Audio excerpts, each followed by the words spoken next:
Three,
two, one, go.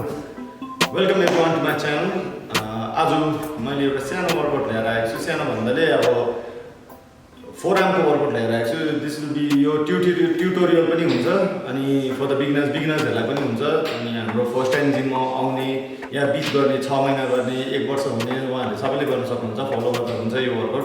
मैले 3टा workout design गरेर आएको छु. एन्ड यो मसललाई सानो पनि भन्न सकिन्छ तर अब यसमा 3टा हेड भएकोले गर्दाखेरि साह्रो सानो मसल पनि होइन, ठुलै मसल हो. सो आज यसलाई ट्रेन गरौँ.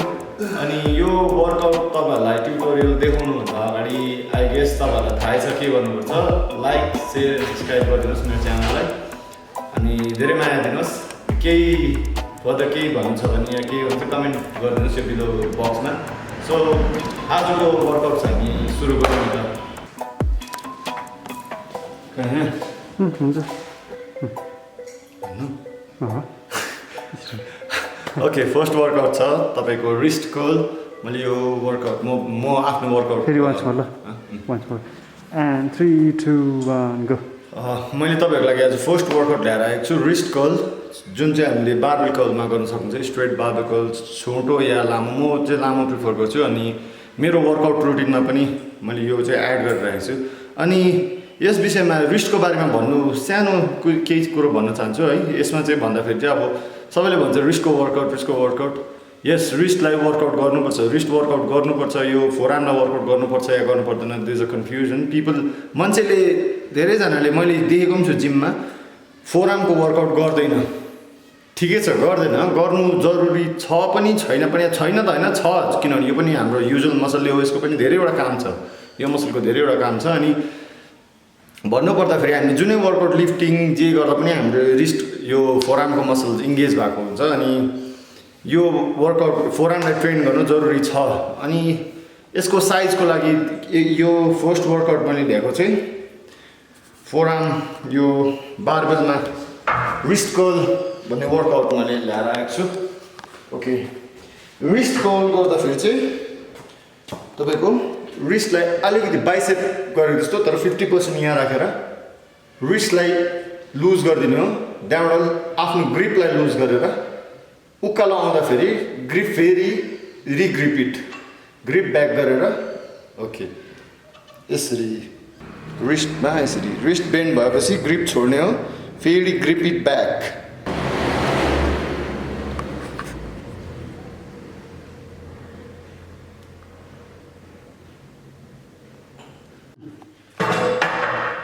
ओके, यो वर्कआउट गर्दाखेरि हामीले जहिले पनि रिस्टको काम याद गर्नुपर्छ. रिस्टको काम हो यो movement full range of motion. यो फुल रेन्ज भयो, यसको फुल रेन्ज हो. त्यहाँदेखिको ज्यादा हाइपर एक्सटेन्ड नगर्ने हो. अनि यसको मुभमेन्ट यो पनि छ, साइड मुभमेन्ट पनि छ. यो साइड मुभमेन्टलाई पनि एभ्री मुभमेन्टलाई रेस्पेक्ट गर्नुपर्छ हामीले. एउटा आफ्नो यसको फङ्सनलाई रेस्पेक्ट गर्नुपर्छ. अनि त्यसलाई रेस्पेक्ट नगरेर बियोन्ड द्याट गयो भने त इन्जुरिज आउने चान्सेस धेरै छ. एन्ड यो गर्दाखेरि तपाईँको म फेरि एकपल्ट बुझाइदिन्छु. बाइसेपको यहाँ पुग्यो, देन रिस्टलाई ट्विस्ट गरेर छोड्ने हो. त्यहाँबाट ग्रिपलाई पनि छोडेर फेरि ग्रिपलाई छोड्यो, फेरि ग्रिप इट ब्याक, ग्रिपलाई छोड्यो, ग्रिप इट ब्याक। यो सँगसँगै यसको यो मुभमेन्ट पनि भइरहेको हुनुपर्छ 50%मा। Okay, this will go for 4 set गर्ने हो। 4 सेटमा 2 सेट 15-15 को नभए 2 सेट 20-20 को जति गर्न सक्छ। त्यहाँबाट अनदर 2 सेट 15 या 12 को गर्ने हो। यसले यति गर्दाखेरि यो इनर पार्ट, यो पोर्सनलाई अहिले देख्नुभयो मैले यति गर्दाखेरि यो पम्प हुन्छ, यो पोर्सनलाई टार्गेट गर्छ, यो मुभमेन्टले यो पोर्सनलाई टार्गेट गर्छ। ओके ओके, अहिले तपाईँहरूले गर्नुभयो यो वर्कआउट। अब यसलाई नै यो पोर्सन अघि यसरी पक्रिनु भयो, अब यसरी सुपरनेसन भन्छ। यो यो यो तपाईँको यसलाई मुभमेन्ट गर्ने सुपरनेसन, यो प्रोनेसन। अब चाहिँ हामीले गर्नुपर्छ प्रोनेसनमा हो, यो सुपरनेसन फर्ममा गरे हामीले। फेरि सेम पोस्चर। अब चाहिँ यहाँ नलाने हो, यहाँ लगेर गर्दा पनि हुन्छ, तर म चाहिँ त्यो सजेस्ट गर्दैन, यहाँ लाने हो। Okay, now twist it. 2 3 4 5 6 7 8 9 10 11 12 13 14 15। Okay, अब हामीले सुपरनेसन ग्रिपमा गऱ्यो एन्ड यो 50% ल्याएर यहाँ 90 डिग्रीमा। अब हामीले गर्दैछौँ प्रोनेसन ग्रिपमा मुनि राखेर जस्ट आफ्नो रिस्टलाई मुभमेन्ट गर्ने हो। रिभर्स भन्नु पनि सकिन्छ यसलाई। रिभर्स ग्रिपमा रिभर्स फोरआर्म कर्ल। यो गर्नुहोस् तपाईँले 4 सेट्स, सेम रिपिटेसन राख्नुहोस्, 20 या 15 राख्नुहोस्। त्यसलाई तपाईँहरूले वेट हालेर कम्ती वेट हालेर गर्नु पनि सकिन्छ। कम्ती वेट हालेर वेट इन्क्रिज भने रेप्सलाई घटाउने हो। Okay, I suggest 20 15 12 10 4 sets. हामीले फोरआर्मको वर्कआउट गर्दाखेरि एउटा त तपाईँलाई देखाएँ यो ग्रिपमा, अर्को भयो यो ग्रिपमा सुपरनेसन प्रोनेसन। हामीले डम्बल पनि युज गर्न सकिन्छ। ओके, यो मैले मेरो आजको रुटिनमा चाहिँ हालेको छुइनँ, तर तपाईँहरूलाई ट्युटोरियल भन्दाखेरि ट्युटोरियल भएकोले गर्दाखेरि देखाइदिएको। यो पनि गर्न सक्नुहुन्छ। 2 3 4 5 6 7 8 9 10 11 12 13 14 15। ओके, यो वर्कआउट गर्नुहोस् 3 सेट्स 15 12 10 या 20 15 12 गर्नुहोस्। अनि हाम्रो रिस्टको फोरआर्मको यो भाग पनि छ, यो भाग पनि छ। तपाईँले सुपरनेसन ग्रिपमा गर्नुपर्ने यो भेट्छ, यो मसललाई टार्गेट गर्छ। प्रोनेसन ग्रिपमा यो मसललाई। मैले एउटा सानो एडभाइस भनौँ न, एडभाइस हो यो मेरोबाट। यो मैले आज लिफ्ट गरेको कारण चाहिँ तपाईँहरूले यो अब हाम्रो रिस्टको काम यो त बुझ्नुभयो, हाम्रो रिस्टको काम यो हो। यो पनि सर्टन एक्सटेन्टसम्म छ, सर्टन एक्सटेन्टसम्म हाम्रो यसको काम छ। बट मैले देखेको छु फोरआर्मको वर्कआउट गर्दाखेरि यो वर्कआउट भयो। सो मान्छेले गर्छ क्या, मेरो फोरआर्म सानो छ सो यस्तो वर्कआउट, यो मुभमेन्ट योले तपाईँको मसल त टार्गेट गर्छ, मसल टार्गेट गर्दैन होइन, गर्छ, मसल हिट पनि हुन्छ। पोल्नु पनि थाल्यो मेरो वर्कआउट। यो मसललाई गर्दैछ। तर म सजेस्ट गर्छु यो वर्कआउट गर्दाखेरि चाहिँ बी भेरी केयरफुल, अलिक ध्यान दिएर गर्नु। यो गर्दाखेरि यहाँसम्म गयो फेरि पछि ल्याइहाल्ने हो, यहाँसम्म गयो फेरि पछि ल्याइहाल्ने, यहाँसम्म गयो, यहाँबाट अझै तल जानु चाहिँ के हुन्छ भने यो त तपाईँको भगवान्ले दिएको यति क्षमता यसको यति हो, तर 2.5 केजीले यसलाई यसरी तान्ने हुँदाखेरि चाहिँ यो तपाईँको दुख्ने प्रब्लम हुनसक्छ फ्युचरमा।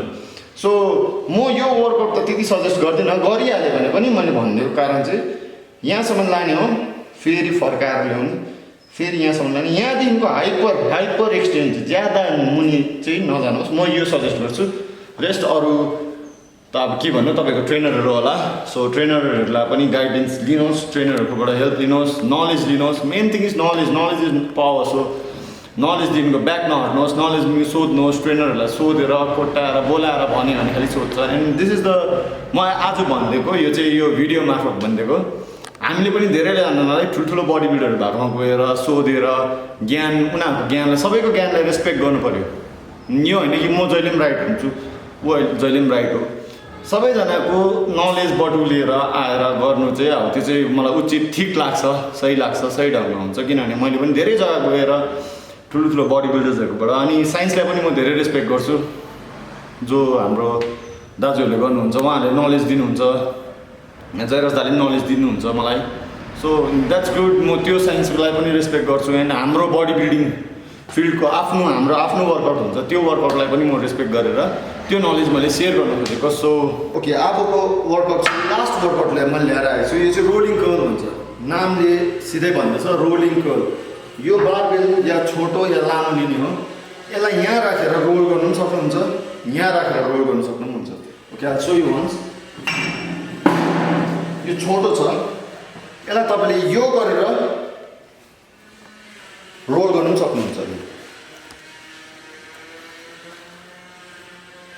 काउन्टिङ चाहिँ के हुन्छ भने 1 2 3 4 5 6 7 8 9 10 11 12 13 14 and 15।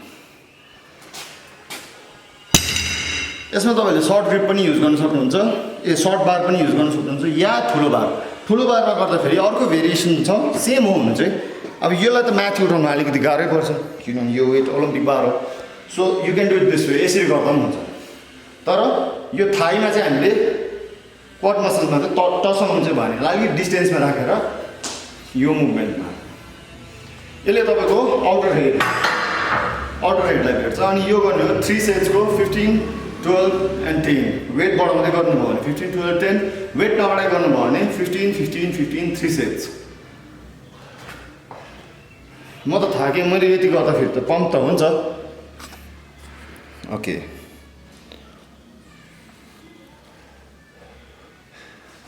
एन्ड यो भिन्दै यो मसललाई, यो वर्कआउटलाई तपाईँले सेपरेट एउटा दिनमा राखेर, म चाहिँ सजेस्ट गर्छु एउटा सेपरेट दिनमा नराख्नुहोस्।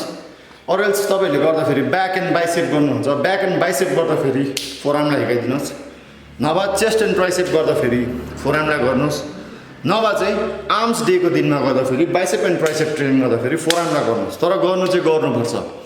कसैको फोरआर्म ठुलो हुन्छ केही नगरिकन, कसैको सानो हुन्छ वर्कआउट गरेर पनि।